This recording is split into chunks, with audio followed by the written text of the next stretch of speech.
V Novi Sloveniji prenovo Drame absolutno podpiramo, bojimo pa se, da smo dobili novo Litijsko. Z vsemi postopki, ne v povezavi samo s prenovo, ampak zlasti z sklenitvijo najemne pogodbe za novo lokacijo, začasno lokacijo Drame, dobivamo novo zgodbo, ki je zelo podobna aferi Litijska ali pa celo še hujša.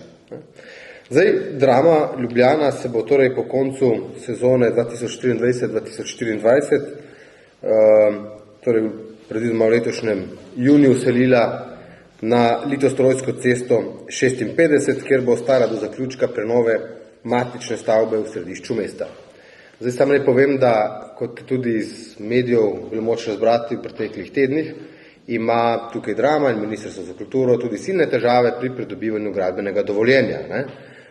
Kljub temu, da imamo že vse postopke selitve, ampak gradbeno dovoljenje je še vedno pod vprašanjem. Torej, prvi del selitve naj bi bil izveden junija, drugi pa avgusta.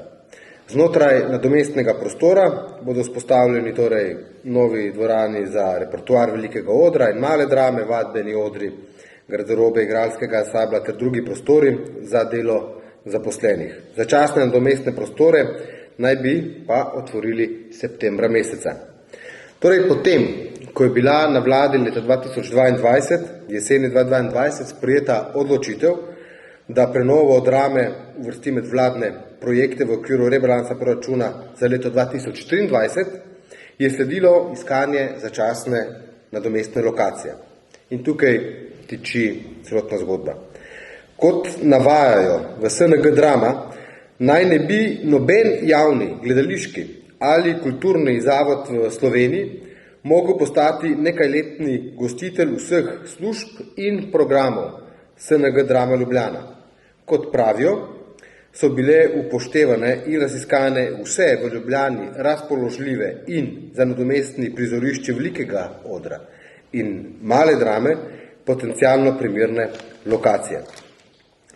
In potem, v pogovorih s 4 ponudniki, med drugim kinodvorane Koloseja v BTC-ju, Unionska dvorana ljubljanskega hotela Union, gospodarsko razstavišče in prostori L56 na Litostrojski cesti 56, naj bi za potrebe Drame kot primerni izkazali le prostori, pazite, na polindustrijski coni na Litostrojski cesti 56.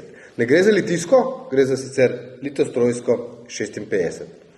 Družba Alterna Intertrade, lastnica prostorov in podjetja L56, naj bi bila med vsemi torej nadomestnimi lokacijami, ki jih je preučila Drama, edina zmožna in pripravljena zagotoviti primerne prostore za neokrnjeno izvajanje gledališke dejavnosti že v sezoni 2024-2025 in tudi v naslednjih do zaključka prenove.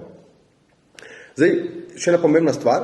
K končni odločitvi za omenjeno začasno nadomestno lokacijo so po zatrjevanju SNG Drama pomembno prispevali 3 dejavniki, med drugim en ključni dejavnik pa je bil dogovor z lastnikom prostorov na Litostrojski cesti 56, da še pred začetkom sezone 2024-2025 in z lastnimi sredstvi financira prenovo prostorov in njihovo prilagoditev vsem umetniškim in tehničnim zahtevam in delovnim potrebam SNG Drama Ljubljana.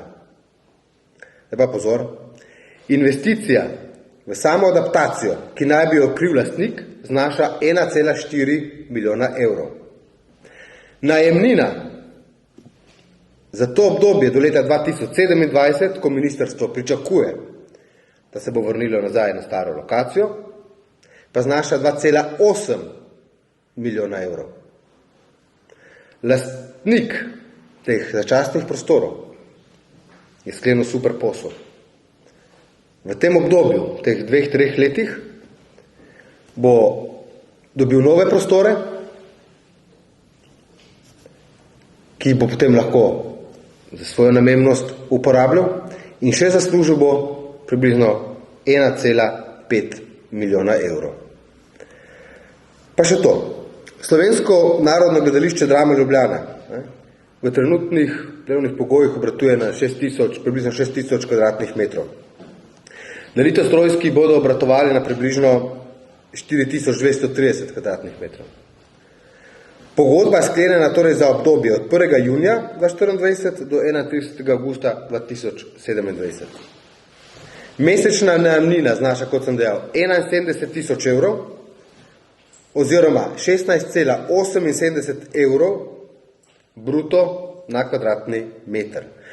Skupni strošek najemnin za navedeno obdobje bo tako znašalo kar 2,8 milijona evrov.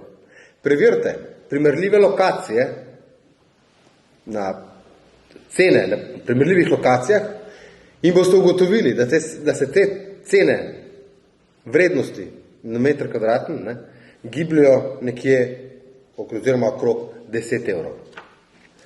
Torej, gre absolutno za vprašanje porabe davkoplačevalskega denarja pri iskanju nadomestnega prostora za izvajanje drame malega odra kot velikega odra, in zato smo sklicali tudi nujno sejo Komisije za nadzor javnih financ, da nam ministrica v zvezi s tem pojasni, kako je bil voden celotni postopek in odločitve, da do tega prišlo.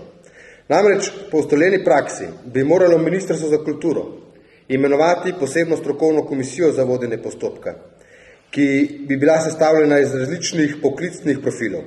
Izdelati bi morali tudi kakovostno projektno nalogo z jasnimi merili in kriteriji, v njej pa bi morali določiti vse prostorske in druge zahteve, časovni ter finančni okvir.